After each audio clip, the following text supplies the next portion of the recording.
I am going to share you 9 one-minute hacks that will save you over 20 hours per week during your work week. So let's get right to it. And I know this one sounds so simple, but trust me, it's so effective. And that is turning off your Wi-Fi during your workday. And trust me, if there's an emergency, someone will call you. But trust me when I tell you, if you turn off your Wi-Fi, you won't believe how much time you're going to save throughout the week. And the reason why that is that every single time you get a notification on Instagram, WhatsApp, YouTube, or anywhere else, your mind gets distracted. You get distracted from your work. You focus on what that distraction was. You spend a few minutes scrolling through your feed, and then by the time you come back to work, you don't have the same momentum that you had before because your concentration broke, and it takes time for you to get back to the same point where you left off before the distraction. So trust me when I tell you, this will save you time. The second most effective thing that I do for myself, and that can help everyone else as well, is establishing a morning routine. And I don't mean getting up 5 in the morning, drinking kombucha and doing yoga and having this elaborate routines.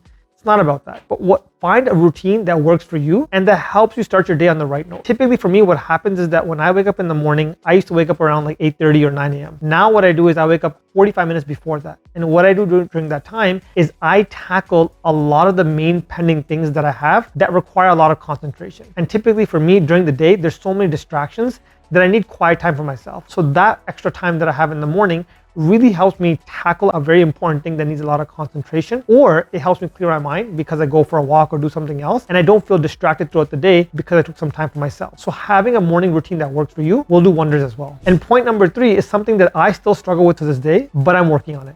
And that is not to multitask and not to juggle multiple tasks. And this is something that I'm guilty of too. And I'm always trying to navigate through one task, then I get interrupted, I start doing something else. My computer has 100 tabs open all the time as well. And my mind is all over the place. And I can barely concentrate and figure out where I left off or where I started from. And this is something that I recommend, is that you need to take one task, take it to completion, and then move on to the next task. My brother gave me a great idea a few weeks ago when he told me that all these tasks that you even have on your computer and all these tabs that you have on there, at the end of the day, completely shut them down and restart them the next day as well. So restart your computer the next day and then open up whatever you need rather than having these lingering things open. And I would have multiple projects always open, multiple tabs always open as well. So this is something that I'm working on and I need to improve as well. But I know it's very important because when I do it, my level of execution in terms of the work accomplished is so much more during the day. So I recommend the same thing too, is taking one task, taking it to completion, whether it's 5 minutes, 10 minutes, 15 minutes, or an hour. But then when you finish that task, then put your mind towards something else. And you will 100% accomplish more this way than to juggle and do a little bit of each task together. Point number 4 has become more crucial now in a society where we've normalized working remotely, working from home,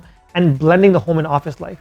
And that point is separating your personal life from your office life. So whether you work from home, don't work in your bed. Have a place where you call as your workplace and have a place where you call as your personal space. Likewise, same thing, even if you work from home or you work remotely or you work hybrid, make sure you have certain hours that are considered your work hours and your professional hours and certain hours that are considered your personal hours as well. You don't want to mix those two because what ends up happening is that you become more exhausted and then you accomplish less items as well. So instead, what you want to do is when it's time to work, you work. And that is it, and you finish your work. And when it's time to enjoy and relax, you enjoy relax as well. A lot of times what happens is that when you mix everything together, you don't accomplish as much and it actually takes you more time to finish things because you're so exhausted. You're not giving it 100%. Even though you're thinking you're working all day long and every single day, you're actually accomplishing less and executing on less tasks just because of the fact that you stretch yourself so thin and you're constantly working. And when you're constantly working, you're tired and you're not able to give 100%. The 5th point over here is learn to delegate. I'm guilty of this myself, where I take on everything myself, but that's not effective and that's not efficient as well. When you learn to delegate, you'll actually accomplish much more because think about it, we only have 24 hours in a day. No matter how hard we work or whatever we do or don't do, that time doesn't change. So if we have only 24 hours, we can only do so much during that time. But if you learn to delegate and delegate tasks that don't occupy your time, then you can spend more time doing things that you need to get done and you can be more efficient with your time.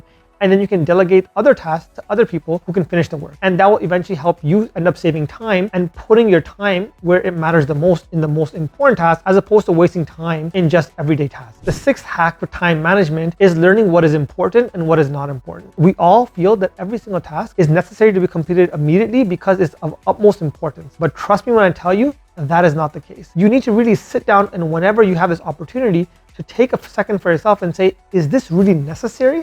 Or can I get this tomorrow? And if it's not make it or break it necessary today, trust me, you can put off it tomorrow and nothing's going to happen. Only tackle the things that are crucial and necessary for that specific day. So making the list and deciding what is crucial and what is not crucial will save you significant time. This next hack is something that's very dear to me because I do this every single day. and that is making a checklist. And I'm old school. I have a piece of paper, a pen, and a pad with me all the time. And every single day I wake up in the morning, the first thing that I do is I make a checklist. I really like to make sure that I know what exactly is on my day, what needs to be accomplished as well. And I feel like that guides your day, so that if you're doing anything that's not necessary and it's outside the major checklist and items that you have, you'll know immediately that you're not supposed to be spending time over there. And that saves you significant amount of time, because then you have something, a guideline of how your day should be. And you can immediately assess when sometimes your day is going off track because it's not part of the checklist and you got involved in something else. So a checklist is crucial. Whether you make it at night before you go to sleep or in the day first thing in the morning, that doesn't matter. But having a daily checklist is crucial for your success and crucial for saving time. The next hack is something that I've recently started doing as well, which is that in your checklist that you have every single day, pick one thing that if you accomplish today, it would make that day for you. And a lot of times what ends up happening is that I would make these fabulous checklists and I have 30, 40 items in there. And at the end of the day, nothing would get crossed off. And then I'll take everything over to the next day. And then nothing would happen because I got busy somewhere else. And I take everything over to the next day. And the checklist kept just carrying over.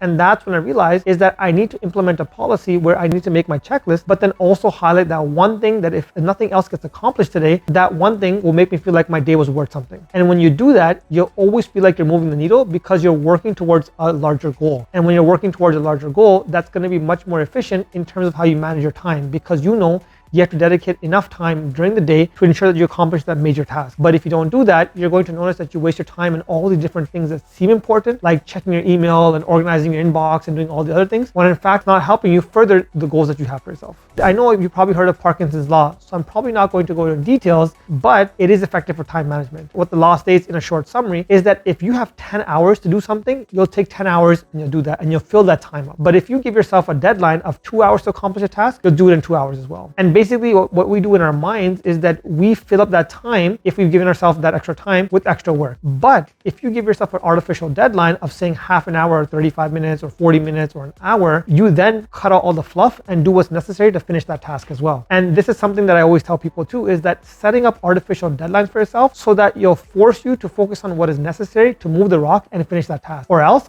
if you don't set any deadline for yourself and you think to yourself, I have 2 weeks to do this or 3 weeks to do this, then you'll end up taking that time to finish that task. Whereas if you set yourself an artificial deadline that's still manageable and you know you can finish that task during that time, you'll actually do that task much faster. I hope you enjoyed this video, and if you have any 1-minute hacks that help you save significant time, leave in the comment section below.